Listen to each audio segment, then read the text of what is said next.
ele é tão melindroso, tão perigoso, porque as pessoas que estão ouvindo, assistindo, elas podem entender mal. E eu, claro, eu também tenho medo de falar desse assunto. Eu tenho medo de falar tanto na igreja, assim, público maior, como também até em grupos pequenos para estudar. No entanto, por ser palavra de Deus e por ser um aspecto da salvação, tanto a gente precisa falar como também precisa estudar. E eu peço a você então que ouça em espírito de devoção, de comprometimento com a palavra, que antes de medir as minhas palavras, segundo os seus conceitos ou as suas percepções, você analise palavra com palavra, analise a própria Bíblia e veja se as Escrituras não estão falando sobre isso e da maneira como a gente está expondo. E se restar alguma dúvida, eu peço a você que vá esquadrinhar a própria Escritura. No Velho Testamento, esse aspecto da nossa salvação, ele é muito evidenciado na vida dos homens de Deus. E quando a gente chega no Novo Testamento, ele é muito evidenciado na teologia da salvação. E então os apóstolos que vão escrever depois de Jesus, eles anunciam esse assunto. Nós vemos no apóstolo Paulo o enunciado disso em algumas das suas epístolas, por exemplo, Romanos, Gálatas, Efésios. Nós vemos o apóstolo João escrevendo a respeito desse assunto. Nós vemos o apóstolo Tiago escrevendo a respeito desse assunto. E a carta aos Hebreus, que parece conseguir fechar e traduzir da maneira mais judaica esse assunto no Novo Testamento. Que assunto é esse? É a bênção de Deus. O Deus que de fato está interessado em nos abençoar. Em que aspecto? Em todos os aspectos. O Deus que quer nos abençoar espiritualmente, sim, quer dar para a gente maturidade espiritual, quer dar para a gente espírito intrépido, quer dar para a gente autoridade espiritual e quer dar para a gente poder da ressurreição do seu Filho. Mas bênção também no sentido material. Deus da providência se torna galardoador daqueles que o buscam. Bênção material não é necessariamente dar aquilo que a gente quer, mas é dar tudo o que necessitamos. Também dar além do que necessitamos, quando isso vai evidenciar a glória ao nome de Deus. Então não é só dar o que precisamos, mas é dar tudo aquilo que vai glorificar a Deus na nossa vida. Então Deus, quando trata da salvação, Ele trata da salvação nesses dois aspectos pelo menos. A bênção dele é evidenciada numa maturidade espiritual grande, de gente que realmente anda em espírito, mas é evidenciada também na bênção da providência de Deus material.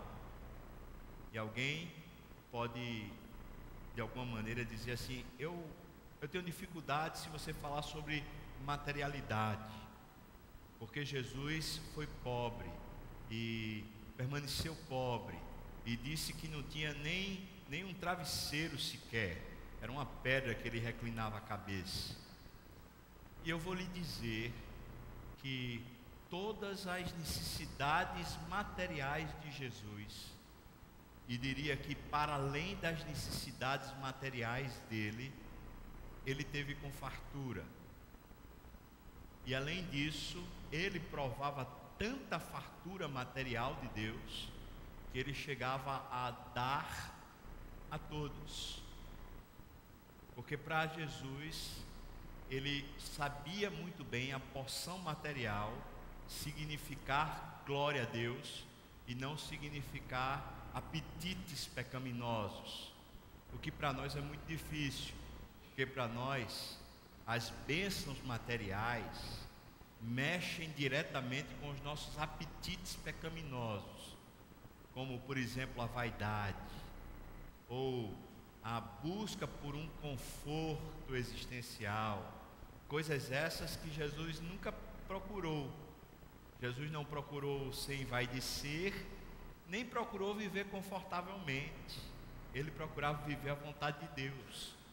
Por isso, todos os recursos da terra, materiais, estavam ao seu dispor. Jesus é aquele que, estando no deserto, sem pão, transforma pedras em pães. Pedra para Jesus é pão, porque Jesus não precisa delas. Ou seja, na hora que uma pedra precisa ser transformada em pão para que a glória de Deus se evidencie, Jesus o faz, e o faz com uma simplicidade imensa. Mas na hora que a pedra é tentação, Jesus não transforma, porque assim a glória de Deus não se evidencia. Então todos os recursos da terra, todos os bens materiais estavam sob o seu domínio, e ele usava para a glória de Deus, ainda que tivesse com abundância. E isso é bênção. Essa é uma faceta da teologia bíblica, da teologia da salvação, que muitas vezes temos medo de falar. Eu, pelo menos, tenho medo. O medo é de ser mal entendido, mas não é simplesmente porque de repente pode haver comentários maldosos a meu respeito. Eu tenho um medo maior do que esse. O medo é de que irmãos meus, como vocês, ao ouvirem uma palavra inadequada, ou ouvirem um ensino de forma inadequada, tropecem na fé e terminem indo por caminhos perigosos. Então o meu temor aqui hoje é maior do que o normal, porque além de falar a palavra de Deus, que já causa muito temor, eu estou mexendo num assunto que no momento que a gente vive, ele é um assunto que está prejudicado na consciência de muitos evangélicos. Suponho eu que muitos dos que aqui estão sendo crentes já devem ter assistido, se não usualmente, pelo menos casualmente, já devem ter assistido por aí pela internet e por aí por outras igrejas, sermões que são teologia da prosperidade pura. Pessoas que estão ouvindo R.R. Soares, pessoas que estão ouvindo Valdemir Santiago, pessoas que estão ouvindo da Universal do Reino de Deus, podem ter certeza que conquanto ali às vezes se anuncia o Evangelho, o fato é que o principal traço teológico da mensagem é teologia da prosperidade.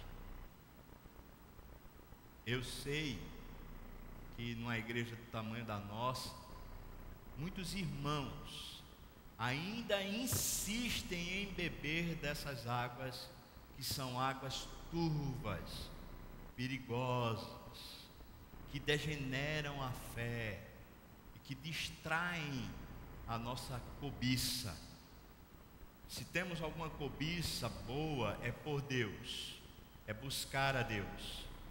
Mas na queda, essa cobiça se tornou buscar o nosso ego, buscar o nosso conforto.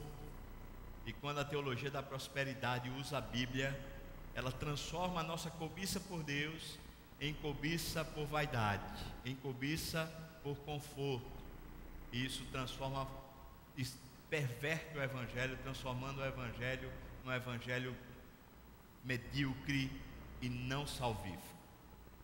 Abra sua Bíblia, já deve ter aberto, Gênesis 12, versículos 1 a 3. A Bíblia diz assim, quando Deus chama Abraão para caminhar e para ser um herdeiro da promessa e um fundador da promessa.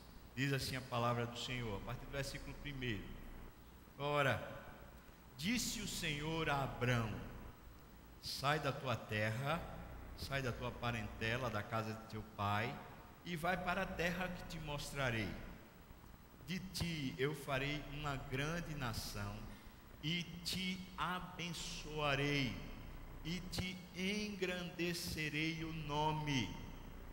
Se tu uma bênção, abençoarei os que te abençoarem, e amaldiçoarei os que te amaldiçoarem.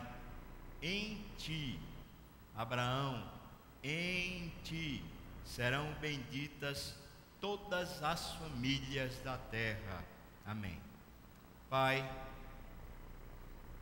eu já falei contigo a respeito disso, volto a falar e peço ao Senhor de novo, agora aqui com os meus irmãos orando comigo.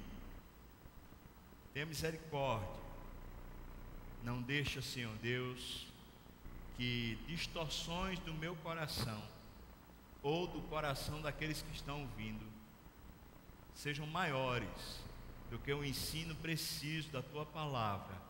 Assim eu oro no nome de Jesus. Amém e amém.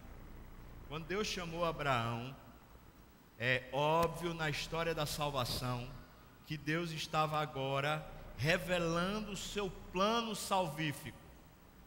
Aquele que viria como herdeiro de Abraão, dessa promessa, era Jesus Cristo, o filho de Abraão, que abençoaria todas as famílias da terra, era Jesus Cristo. Era por meio de Abraão que viria uma nação, e através dessa nação viria um descendente, Jesus Cristo, herdeiro de Davi, herdeiro dos levitas, pelo menos no sacerdócio, ainda que o sacerdócio dele fosse de Melquisedeque. Mas a herança toda que a gente vai encontrar no Velho Testamento, ela diz respeito a Jesus Cristo. É por isso que existe uma carta toda especial, escrita aos hebreus no Novo Testamento, para que aqueles que têm a sua fé baseada no Velho Testamento consigam traduzir os elementos do Velho Testamento para Jesus Cristo, porque todas as coisas no passado eram sombras e um anúncio daquilo que seria a concretude da promessa, e Jesus Cristo então era a concretude. Assim, quando Deus chamou Abraão, Deus chamou um homem para que a partir dele a história de salvação se tornasse conhecida, revelada. E o processo de revelação demorou anos, milhares de anos, até que chegasse Jesus Cristo. Esse processo de revelação continuada foi o processo de Deus e ensinando à humanidade o seu amor, e ensinando à humanidade a sua insistência em nos salvar. Por isso essa história de Abraão, ela vai ser recontada diversas vezes na Bíblia, e é por isso também que Paulo aposta em explicar até para os gentios que a salvação tem a ver com Abraão. Como assim? Jesus Cristo é o único que pode nos salvar, é o único caminho verdadeiro. Foi a morte de Jesus quem nos salvou, foi Ele pagando o preço do nosso pecado, quem nos tirou do cativeiro do pecado e nos resgatou para uma viva esperança. Mas Jesus Cristo é aquele que se revela na história de várias outras histórias, a história do povo de Deus. E essa história do povo de Deus começa precisamente na linhagem desse homem chamado Abraão. É por isso que esses 3 primeiros versículos que lemos agora, eles anunciam o legado salvífico. Se a gente abrisse, por exemplo, na carta de Paulo aos Efésios, no capítulo 1, a partir do versículo 4, por ali até o versículo 14, você iria encontrar pelo menos 9 bênçãos espirituais que são descritas por Paulo, que são heranças, as heranças da promessa que foi feita a Abraão. Ou seja, Deus supre a cada um de nós, no ato da nossa salvação, Deus supre a cada um dos seus filhos com pelo menos 9 bênçãos espirituais que são descritas em Efésios capítulo 1. Por isso eu posso dizer para você, com toda certeza de fé, Deus abençoa você, e abençoa para sempre você, porque as bênçãos espirituais que são descritas em Efésios, elas não são contadas como sendo bênçãos para a sua vida na terra, mas elas são contadas como sendo bênçãos a partir da sua vida na terra. Ou seja, é do momento em que você se encontra com Jesus até toda a eternidade. Essas bênçãos espirituais, elas formam o nosso caráter, elas redimem a nossa cosmovisão, a nossa percepção do mundo e nos fazem relacionais com Deus, amigos de Deus, íntimos de Deus. As bênçãos espirituais, portanto, elas são imprescindíveis. Na verdade, eu poderia até dizer que elas são o maior legado, ou a maior bênção, a maior expressão de bênção daquilo que é a nossa salvação. Por isso, eu não posso negar e nem posso redefinir as bênçãos espirituais nos são dadas. Mas o texto diz para nós que Abraão, quando foi chamado para sair da sua terra, da sua parentela, da casa do seu pai, foi para que as famílias da terra todas fossem abençoadas.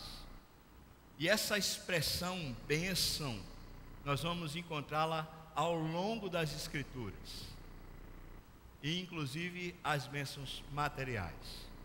Quando nós abrimos lá em João capítulo 8, João capítulo 8, nós encontramos Jesus conversando com os hebreus, com os seus conterrâneos, com os judeus, e ele diz assim, desavisadamente, é claro que Jesus tinha intenção com aquilo, mas ele diz: olha, e conhecereis a verdade, e a verdade vos libertará. Se pois o Filho do Homem vos libertar, verdadeiramente sereis livres. E aí você pode pensar, isso é material ou é espiritual? E eu vou lhe dizer que isso é espiritual. O legado que Jesus está falando é uma libertação na alma, é sermos libertados dos nossos próprios pecados e também sermos libertados das nossas próprias condenações. Então, aqueles homens que estavam lá, eles dizem logo para Jesus: nós não precisamos ser libertos, nós somos homens livres, nós somos filhos de Abraão. A certeza que eles tinham da bênção espiritual era a certeza de serem filhos de Abraão. Por isso eu posso dizer para você que os hebreus, os judeus, mesmo na época de Jesus, eles entendiam que história de salvação é um legado espiritual, é uma riqueza espiritual que nos é dada. Mas havia um princípio errado dentro do coração dos judeus que Jesus tenta consertar em João 8. Jesus diz: olha, Deus pode suscitar filhos através de pedras. Ou seja, o legado espiritual não é conquistado através de um traço consanguíneo.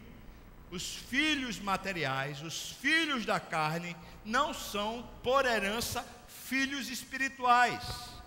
Os filhos de Abraão, apenas consanguíneos, ou seja, apenas da linhagem de Abraão, eles não se tornam filhos de Deus. Portanto, o que Jesus está admitindo em João 8 é que aqueles homens que se auto-intitulavam filhos de Deus, não eram filhos de Deus, e Jesus chega a dizer no versículo 44 que eles são filhos do diabo, ou seja, que a herança espiritual não tinha sido traduzida para eles, porque a herança espiritual, ela é fruto da fé, ela não é fruto de uma herança de ensinos, de uma herança de uma casa, de pai, de mãe, nem de uma cultura familiar, e nem de uma cultura evangélica, nem de uma cultura herdada, seja lá de onde for. Não nos tornamos filhos de Deus através de comportamentos ou através de legados. Ah, meu pai sempre foi pastor. Ah, meu avô era presbítero. Ah, minha tia-avó foi a construtora da igreja. Ah, desde a 3ª ou 4ª geração lá atrás, que todos são pastores na minha família. Esse tipo de alegação, esse tipo de percepção é justamente o que Jesus está condenando em João 8. Ou seja, você não é salvo e também não é filho simplesmente por ter um traço consanguíneo e um comportamento legitimado na sua casa. A herança de Abraão, portanto, ela é espiritual. E Jesus faz questão de dizê-lo. No entanto, ela também é física, ou seja, ela também é material. Quando nós chegamos em Romanos capítulo 9, Paulo vai falar a respeito dessa mesma bênção que é dada a Abraão. E a bênção que é dada a Abraão fala de um cuidado de Deus, de usar misericórdia e de beneficiar e favorecer aos seus filhos.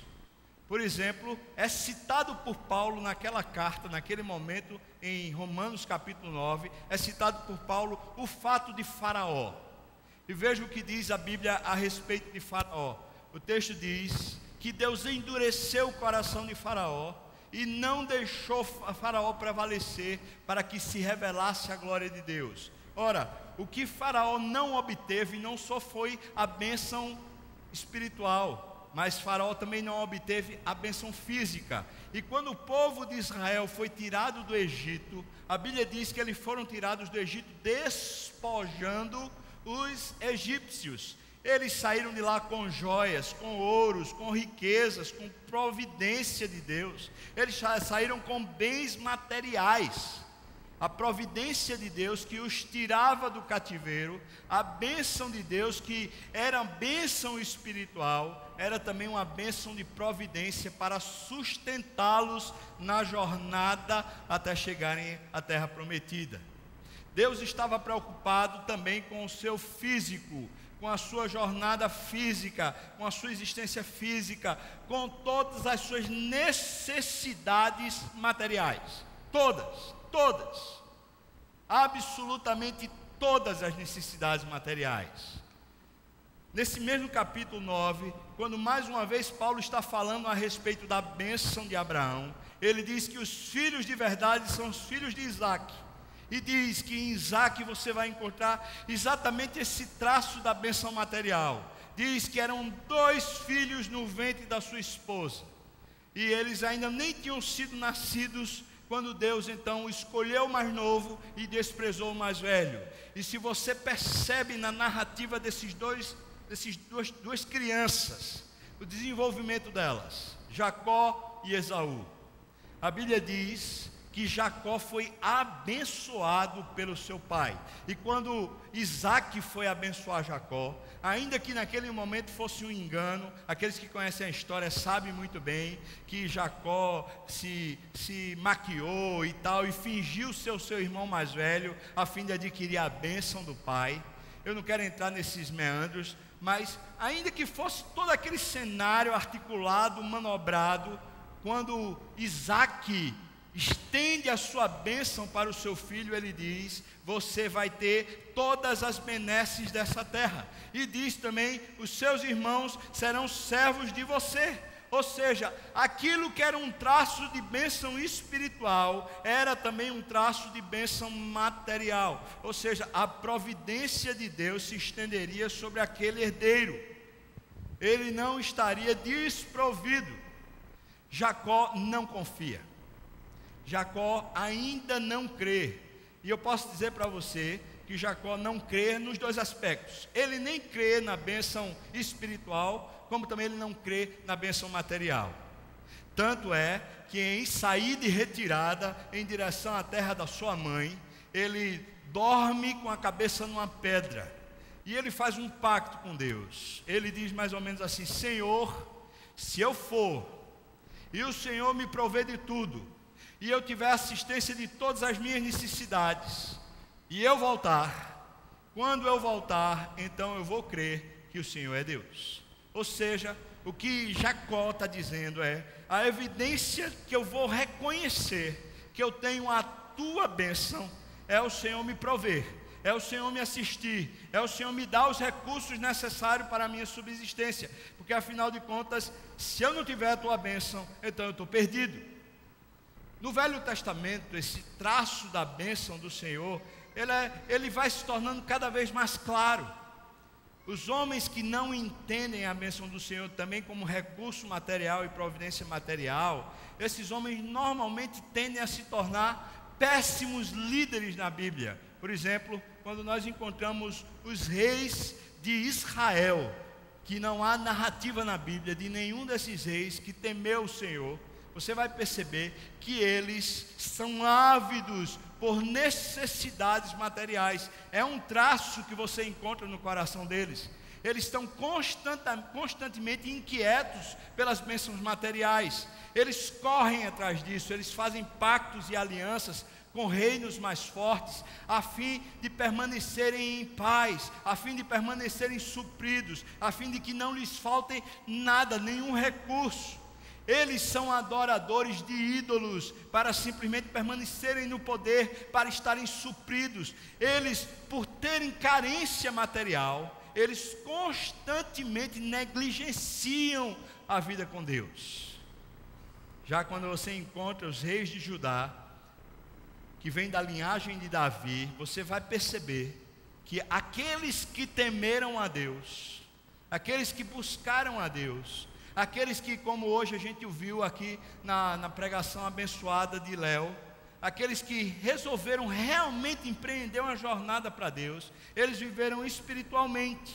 De fato, eles buscavam a Deus, e Deus os abençoava. Por exemplo, o rei Ezequias, ele foi tremendamente abençoado quando Senaqueribe, um exército de mais de 1 milhão de soldados, cercaram Jerusalém, enfrentaram ele, falaram afrontas, eles ficaram às mínguas nas muralhas de Jerusalém, passando necessidades, e eles pensavam que iam morrer. Então Ezequias vai e clama ao Senhor, ele se coloca na frente de uma parede, chora e clama ao Senhor e diz: Senhor, só Tu podes, ninguém aqui pode, esse negócio está perdido, mas eu confio na Tua mão. Quando Ezequias está falando, eu confio na Tua mão, ele não está falando, eu sei que eu serei salvo. O que ele está dizendo é: eu confio na Tua mão, que se Tu quiseres, Tu vais desbaratar todo esse exército e nós ficaremos livres. E foi exatamente isso que a Bíblia diz que aconteceu, porque um anjo do Senhor desceu e 185 mil homens foram mortos na porta de Jerusalém. E o exército então se desbaratou, se esbagaçou e voltou para casa com medo, porque a bênção do Senhor estava sobre Ezequias. E essa bênção era salvífica, porque tinha uma relação espiritual com Deus, mas também era física e material, porque tinha livramento, porque tinha providência, porque tinha recurso, porque tinha provisão para cada uma das necessidades do rei Ezequias e do seu reino. No Velho Testamento, essas coisas estão evidentes. Nós não vamos encontrar homens que não sofrem no Velho Testamento. Nós vamos encontrar homens que, em meio à dor e sofrimento, sempre são supridos por Deus, e que o bem maior é o relacionamento com Deus. Mas o relacionamento com Deus não significa que não serão abençoados materialmente. Pelo contrário, é que justamente porque caminham com Deus, sabem que tudo o que se fizer necessário para o seu bem vai chegar, no tempo certo vai chegar, da maneira de Deus vai chegar.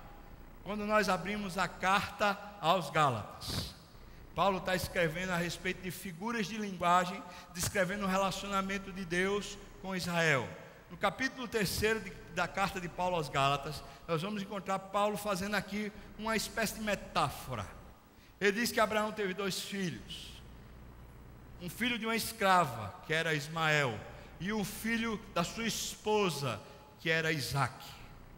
E então Paulo vai e escreve aos Gálatas dizendo: é justamente esse o herdeiro da bênção. Você vai ver no texto lá de Gálatas capítulo 3, ele fazendo menção exatamente a isso. Esse Isaque é o herdeiro da bênção, e todos aqueles que são filhos de Isaque na fé, filhos de Abraão na fé, filhos da promessa de Deus lá feita a Abraão, são filhos da mesma herança, são herdeiros herdeiros da mesma herança recebem a mesma bênção. Por isso eu posso dizer, nós somos um povo abençoado. Nós somos. Você é aquilo que Deus mais ama nesse universo. Você é aquilo que Deus tem de mais precioso nesse universo. Deus tem atenção para com você. Deus olha com cuidado, com carinho para você. Ele sabe cada uma das experiências que você passa e já passou. Ele sabe os traumas, as crises, e sabe o receio e o medo que eu e você temos de confiar nele. Se me perdoarem ou consentirem, quero lhes contar uma história pessoal. Quando eu tinha 10 anos, nós nos mudamos de Natal, onde morávamos, para Recife. Papai trabalhava numa empresa multinacional, com um emprego estável e com bastante recurso. Vivíamos bem, todo Natal, fim de ano e tal. A gente tinha lá os presentes maravilhosos, aquele negócio que uma criança gosta. Aos 10 anos, papai resolveu sair do emprego. Ele queria abrir um negócio próprio. Ele veio para cá, para Recife, fez uma sociedade com seu irmão, marceneiro, e abriram um negócio de marcenaria para fazer móveis para apartamentos, para casas, para empresas, para seja lá o que for, móveis. E por várias razões, que não dá nem para meter ou falar aqui nessa conversa, aquela sociedade não conseguiu dar certo, não conseguia cumprir os contratos, não conseguia chegar a contento, e terminou que papai precisou fechar a parceria, fechar o negócio, e havia uma mão invisível de Deus em tudo isso. Meu pai era uma espécie de agnóstico, pessoa que gostava muito de ler, muito sabido, mas com muita resistência a uma fé salvífica. Ele achava que a moral e os bons costumes eram suficientes para ele ser salvo. De uma herança católica, de mãe católica, ele acreditava como um católico. Mas a mão invisível de Deus estava sobre a nossa casa. Quando estávamos aqui em Recife, mamãe resolveu ir para uma igreja evangélica, nos levou e nós começamos a congregar e terminamos, ela e nós, os 3 filhos, convertidos. Papai ainda resistia. Durante esse tempo de resistência de meu pai, papai alternou de empregos que não eram tão bons, com dificuldades, com crises, problemas financeiros dentro de casa, até que num espaço de mais ou menos 5 anos, papai ficou desempregado. Minha mãe não trabalhava fora e a gente ficou à mercê de Deus.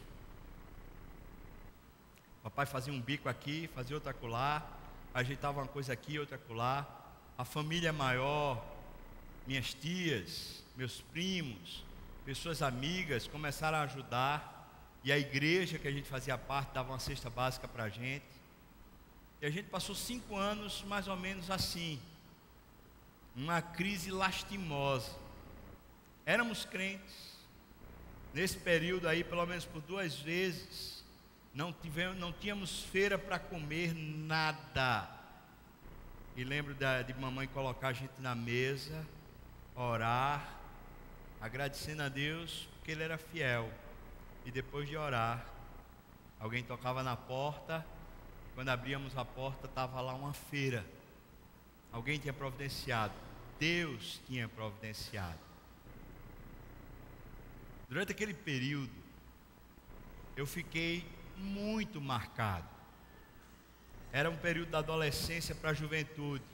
É o período que você começa a namorar, é o período que você quer ir para um cinema, quer lanchar, quer sair com o pessoal da igreja, período que você quer uma roupa de final de ano, você quer uma coisa nova, uma coisa assim, um relógio, um sapato, e papai desempregado, não tinha dinheiro nem para feira.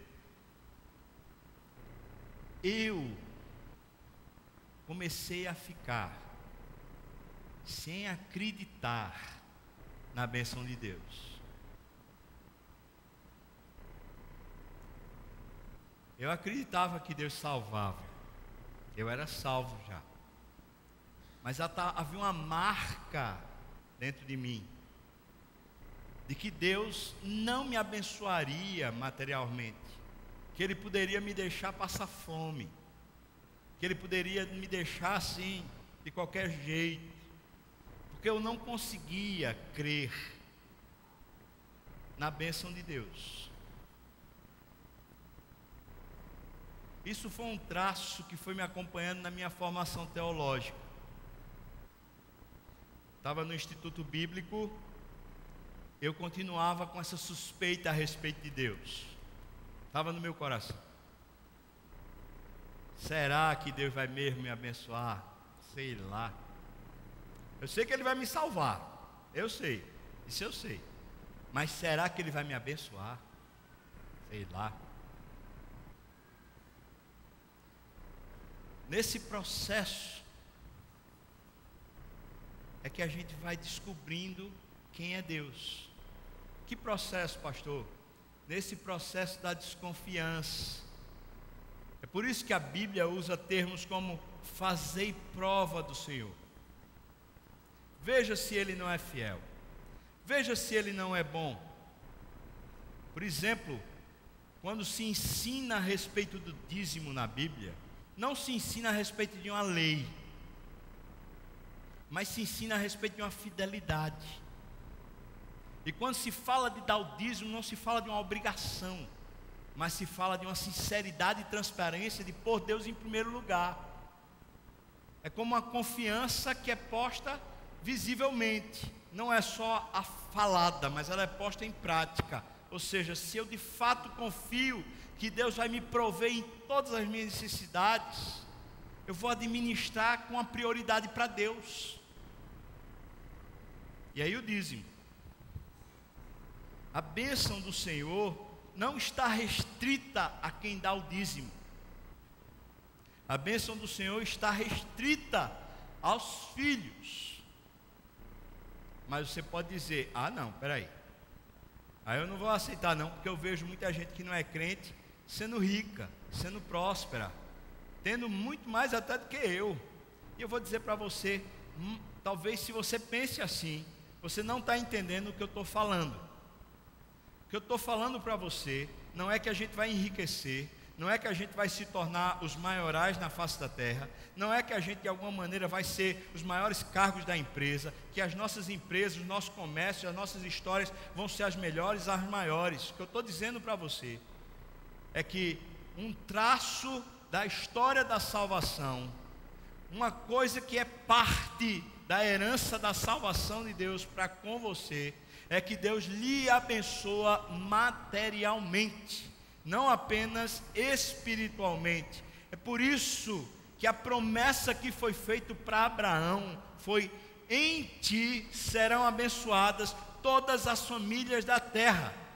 Veja, talvez você se confunda e diga: todas as famílias da terra são abençoadas em Abraão. Não é isso que Deus está dizendo. Ele está dizendo que em Abraão serão abençoadas as famílias da terra. Que famílias da terra? Todas as famílias da terra que forem abençoadas em Abraão. Então não são todos, mas são os que são abençoados em Abraão. E essa bênção então está dada. Quando abrimos Hebreus capítulo 6, há um desfecho no sentido da teologia a respeito desse assunto. Vale a pena abrir, por favor, abra a sua Bíblia em Hebreus capítulo 6, a gente chegar nesse ponto. Hebreus capítulo 6. A partir do versículo 9, fala assim. Hebreus capítulo 6, a partir do versículo 9. Quanto a vós outros, todavia, ó amados, estamos persuadidos das coisas que são melhores e pertencentes à salvação, ainda que falamos desta maneira. Porque Deus, preste bem atenção, meu irmão e minha irmã, versículo 10. Porque Deus não é injusto para ficar esquecido do vosso trabalho e do amor que evidenciaste para com o seu nome, pois servistes e ainda servis aos santos. Desejamos, porém, que continue cada um de vós, mostrando até o fim a mesma diligência para a plena certeza da esperança, para que não vos torneis indolentes, nem imitadores daqueles que pela fé e pela longanimidade herdam as promessas. Versículo 13.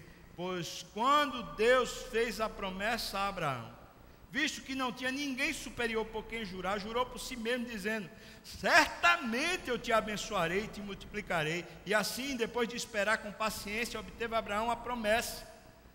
Pois os homens juram pelo que lhes é superior, e o juramento servindo de garantia para eles é o fim de toda contenda. Por isso Deus, quando quis mostrar mais firmemente aos herdeiros da promessa a imutabilidade do seu propósito, se interpôs com juramento, para que mediante duas coisas imutáveis, nas quais é impossível que Deus minta, forte alento tenhamos, nós, e já corremos para o refúgio, a fim de lançar mão da esperança proposta, a qual temos por âncora da alma, segura e firme, e que penetra além do véu, aonde Jesus, como precursor, entrou por nós, tendo se tornado sumo sacerdote para sempre, segundo a ordem de Melquisedeque.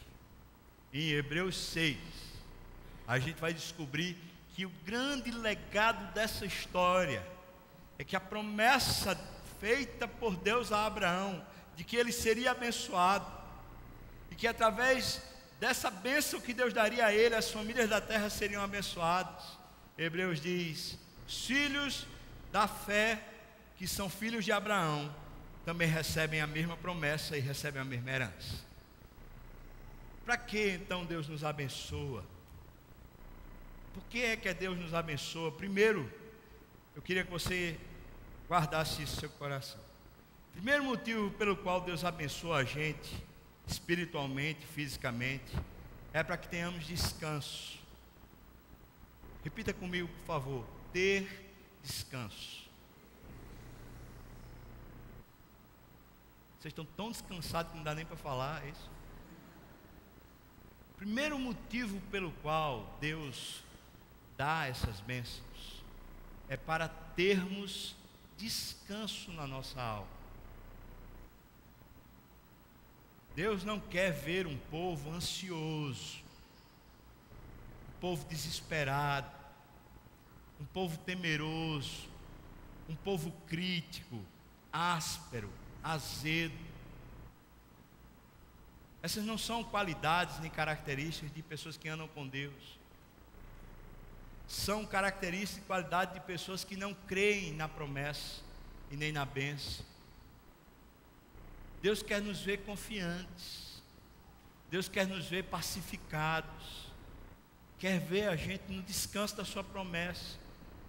Por isso, o primeiro motivo que eu encontro nas Escrituras para Deus nos abençoar é para que nós sejamos pacificados, descansados. É para termos descanso. Segundo motivo pelo qual eu vejo Deus nos dar a bênção espiritual e material, é para que não tenhamos ídolos, é para que não vamos a outros buscar aquilo que nós necessitamos. Quando a gente crer que Deus é suficiente para nós, que Deus é abençoador, que Deus é galardoador, que Deus se preocupa e vem realmente com cuidado, tanto nos assistir espiritualmente, como nos assistir materialmente, nós ficamos livres dos ídolos. Segundo motivo pelo qual eu creio que Deus nos abençoa espiritualmente e materialmente, é para que não sejamos idólatras. Diga, por favor, se você puder, para eu não ser idólatra. Vamos lá? Rapaz, eu acho que minha voz hoje deve estar tipo uma canção de ninar. As pessoas estão assim. Para eu não ser idólatra. Vamos lá? Isso. Para você não fazer conchavos com o mundo, irmão. Para você não ter que dar a sua alma ao vil metal. Para você não ter que viver negociando a sua inteireza de coração. Para que você não viva numa busca por relacionamentos, ou por empregos, ou por estabilidade, ou por alguma coisa que lhe gere confiança. Se eu e você estivermos bem supridos, falo bem supridos, se estivermos bem supridos espiritualmente, e consequentemente bem supridos materialmente, a gente não vai buscar a idolatria. Não vai.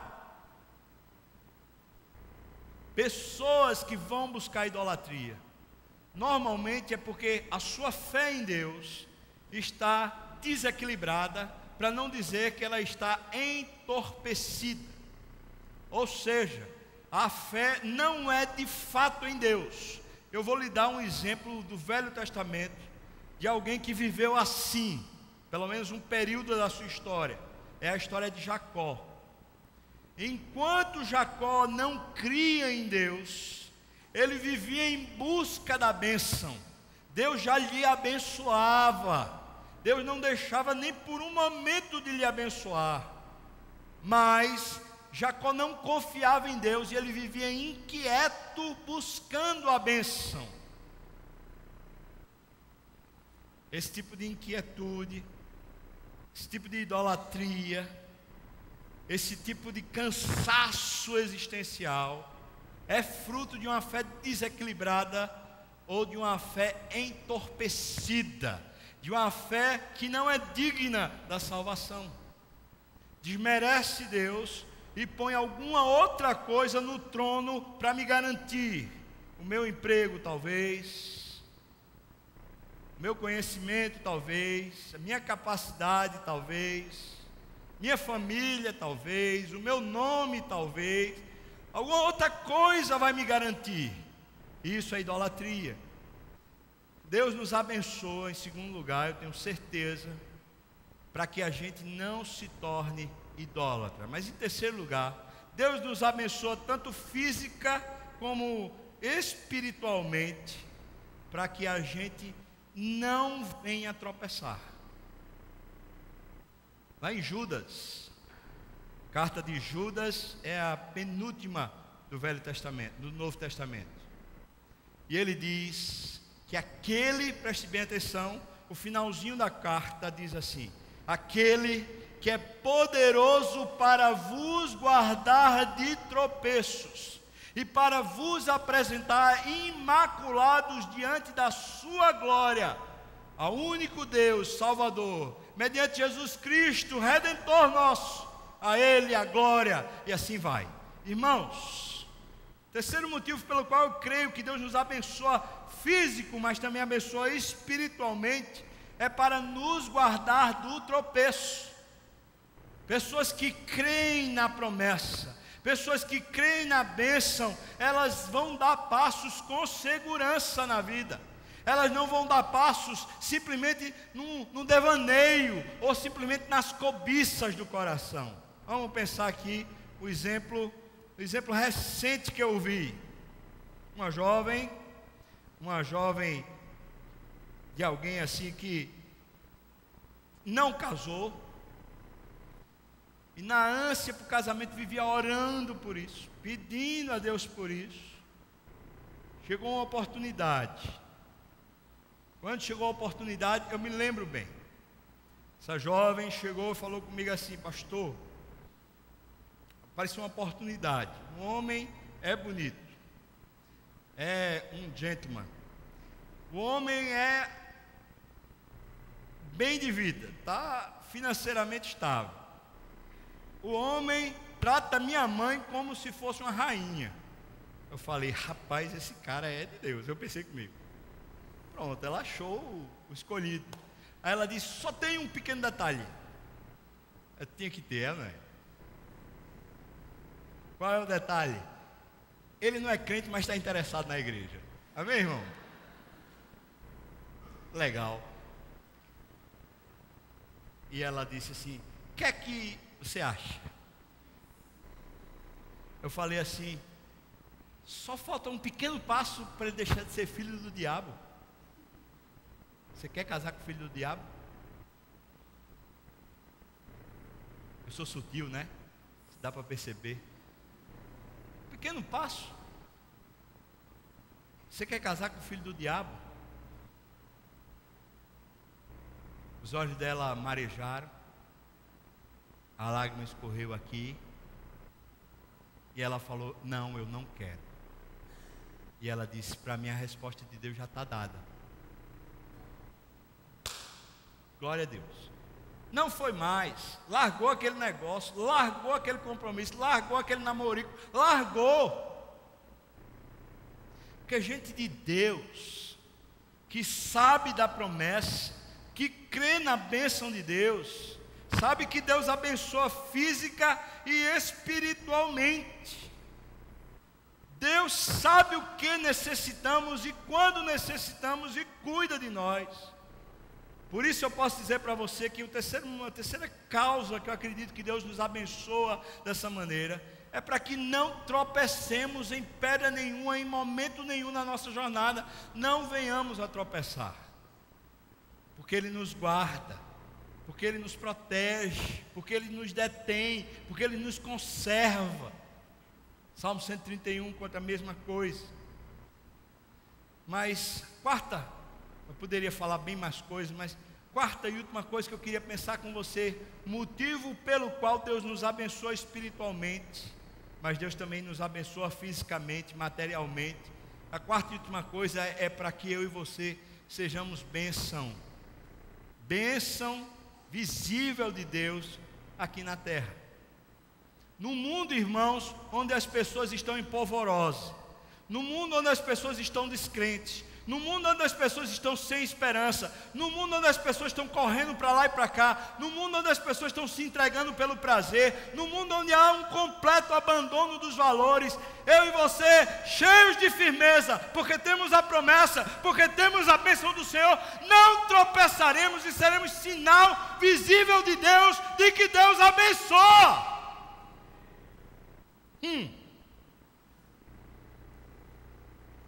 Pessoas que estão em desespero, agonizando, sem crer na promessa do Senhor, certamente elas vão andar como o mundo anda. Mas pessoas que estão quietas e seguras naquele que é fiel, elas sabem esperar, elas sabem se alegrar, elas sabem apaziguar, elas sabem amar, elas sabem traduzir a fidelidade e a bênção de Deus para o mundo. É por isso que Jesus, quando ameaçado, ele não revidava com ameaça. E quando ultrajado, ele se entregava àquele que julga retamente. É por isso que quando Jesus era altercado, faziam perguntas para ele, insidiosas, querendo envergonhá-lo, ele respondia com paz. Ele afirmava a fé. É por isso que quando Jesus era tentado com fome, ele é tentado pelo pão, num alto lugar onde está todos os reinos da terra prostrados diante dele, ele simplesmente não cai, porque ele sabe da promessa de Deus a seu respeito. Ele sabe que Deus o contempla, que Deus o ama, que Deus é fiel para sustentá-lo até o fim. Salvos, gente salva feito eu e você, somos abençoados por Deus. Espiritualmente estamos garantidos. e fisicamente, podem até me machucar, podem até me prender, podem me lançar numa situação terrível, mas eu estarei protegido, estarei suprido em todas as minhas necessidades. Quem fez a promessa é fiel. Ele não falha. Onde está o seu coração, irmão?